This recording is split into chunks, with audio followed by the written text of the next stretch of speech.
नमस्कार बंधुरा आज आमी करब माछ रान्ना। तो चलो कड़ाइए तेल दिए दिलाम। तेल देওয়ার पर एबारे माछगुलोते परिमाण मतो हलुद गुঁড়ो दिए देव।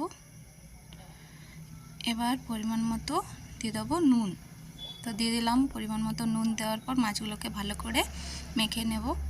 तो माछगुलोके भालो करे मेखे निচ্ছি।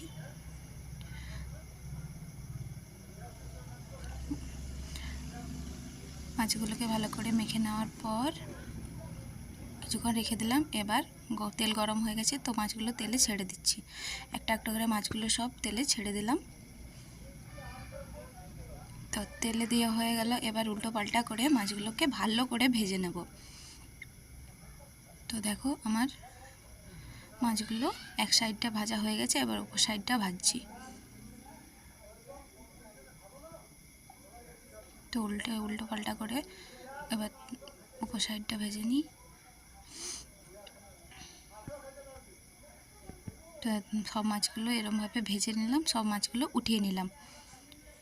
আর এবারে যে মাছ ভাজার তেলটা ছিল ওই তেলে আমি দিয়ে দিলাম পেঁয়াজ। তো পেঁয়াজটা একটু ভেজে নেব ভালো করে।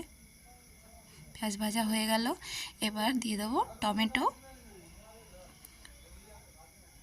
তো টমেটোটা দিয়ে দিলাম, টমেটোটাও ভাজা হয়ে গেল। তো এবার দিয়ে দিলাম মশলা, যা মশলা ছিল দিয়ে দিলাম। এবার দেব সর্ষে বাটা। তো সর্ষে বাটাটাও আমি দিয়ে দিলাম। এবার এর মধ্যে দেব পরিমাণ মতো হলুদ। তো হলুদটা দিয়ে দিলাম। এবার নুন দিয়ে দেব পরিমাণ মতো নুনটা দিয়ে দিলাম। এবার একটু এটাকে নেড়ে চেড়ে ভাজবো ভালো করে। এটাকে কষে নিলাম। মশলাটা কষানো হয়ে গেলে এবার এর উপর দিয়ে দেবো একটুখানি জল। তো একটুখানি জল দেওয়া হয়ে গেল। এবার একটু নেড়ে নিলাম, আবার একটু দিয়ে দেবো এবারে জল। তো জল দেওয়া হয়ে গেল। এবারে মাছগুলোকে একটা একটা করে সব ওই ঝোলের মধ্যে ছেড়ে দেব। তো সব মাছগুলোকে আমার ছড়া হয়ে গেল। এবার একটু দুধ দিয়ে দিলাম, সেটা হয়ে গেল। এবারে একটু দিয়ে দিলাম ধনে পাতা। তো ধনে পাতা দেওয়া হয়ে গেল।